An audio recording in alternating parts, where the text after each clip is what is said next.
IPL 2025 ప్రారంభానికి రంగం సిద్ధమైంది.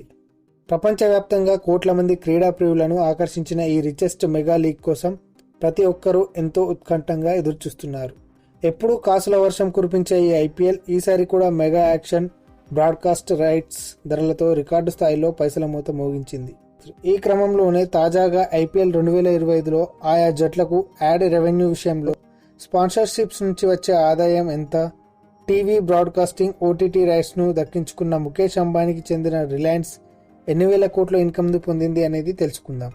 10 సెకండ్లకు 20 లక్షలు. రిలయన్స్కు చెందిన Jio star TV digital streaming రైట్స్ను 2023 నుంచి 28 వరకు దక్కించుకున్న సంగతి తెలిసిందే. అయితే రిలయన్స్ మెయింటెనెన్స్ చేస్తున్న ఈ బ్రాడ్కాస్టింగ్ వల్ల యాడ్స్, స్లాట్ బుకింగ్ ధరలు పెరిగాయట. గత ఏడాదితో పోలిస్తే 25 నుంచి 30% పెరిగినట్లు తెలిసింది.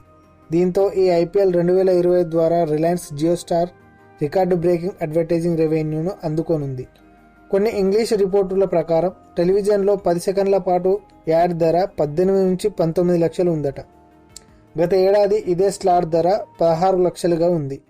ఐపీఎల్ 2025 మొత్తం ద్వారా అడ్వర్టైజింగ్ రెవెన్యూ 6,000 కోట్ల నుంచి 7,000 కోట్ల వరకు జనరేట్ అవుతుందని అంచనా. TV, digital platforms, team sponsorships, advertisement ఇలా అన్నీ కలిపి 6,000 కోట్ల నుంచి 7,000 కోట్ల వరకు వస్తుందని చెబుతున్నారు. ఇందులో జియో హాట్స్టార్కే 4,500 కోట్ల వరకు వస్తుందని తెలిసింది. ఇంకా ఐపీఎల్ 2025లో పాల్గొనే 10 ఐపీఎల్ టీమ్స్ 1,300 కోట్లు, బీసీసీఐ 800 నుంచి 900 కోట్లు సంపాదిస్తాయని అంచనా. ముంబై, చెన్నై, గుజరాత్ టైటాన్స్, ఆర్సీబీ 150 కోట్ల వరకు స్పాన్సర్షిప్స్ రెవెన్యూ అందుకుంటున్నాయట.